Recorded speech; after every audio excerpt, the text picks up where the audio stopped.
Our other motivating question when it came to calculus was the idea of velocity or instantaneous velocity. And again, we're now in a position, since we have the idea of a limit, to define that notion. So given a position function, f of x, the velocity or instantaneous velocity is given by v of a, so that's the velocity at that time a, is equal to the limit as h goes to 0 of f of a plus h minus f of a over h. Now, you might be thinking, this looks really sort of familiar from what we had seen before. We had seen in a previous example this formula for the slope of a tangent line.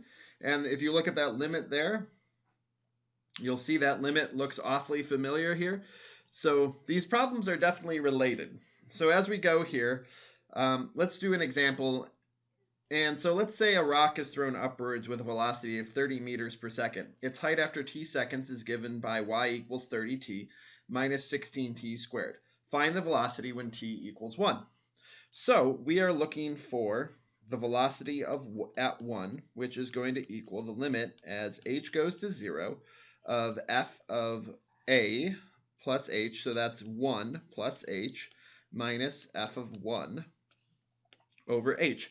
So the key fact here is I'm taking a equal to 1 up here, and so in each of these we are just replacing every place we see an a with a 1, and that's all we did. So we need to evaluate this limit. So again, we will start plugging stuff in. So the limit as h goes to 0, so f of 1 plus h. So any place there is a t here, we are going to replace it with 1 plus h. So we have 30 times 1 plus h minus 16, 1 plus h quantity squared.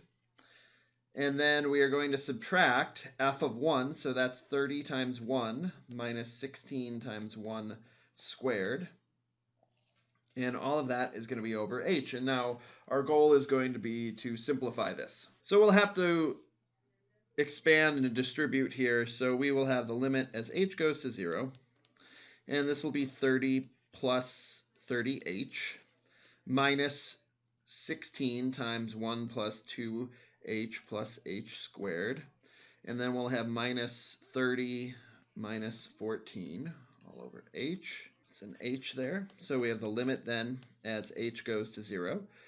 30 plus 30h minus 16 minus 32h minus 16h squared minus, and this is just going to be 16.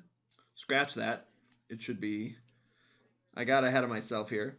So this number up here, when I was doing this subtraction, should have been 16. And then this will be minus 14 then. I had already done the subtraction in my head apparently. So as we do that now, we'll have 30 minus 16 minus 14. So that's going to go away. And we're going to be left with 30h minus 32h. So that's negative 2h. And then minus 16h squared over h. Now as we plug in h here, because we've sort of simplified it as much as we can, we would see that it's 0 over 0, which is telling me that I actually haven't simplified it as much as I can, that I can factor this thing. So both the numerator and the denominator have an h in it, so I can pull that h out of the top and I get negative 2 minus 16h over h, which will then just equal the limit as h goes to 0 of negative 2 minus 16h. And now that limit is going to be negative 2. So the velocity after 1 second is going to be, velocity after 1 second is equal to negative 2. So what we would see then is that the rock that we've thrown is on its way back down. Because we think of velocity is directional. So if we had a positive direction, we would be moving up.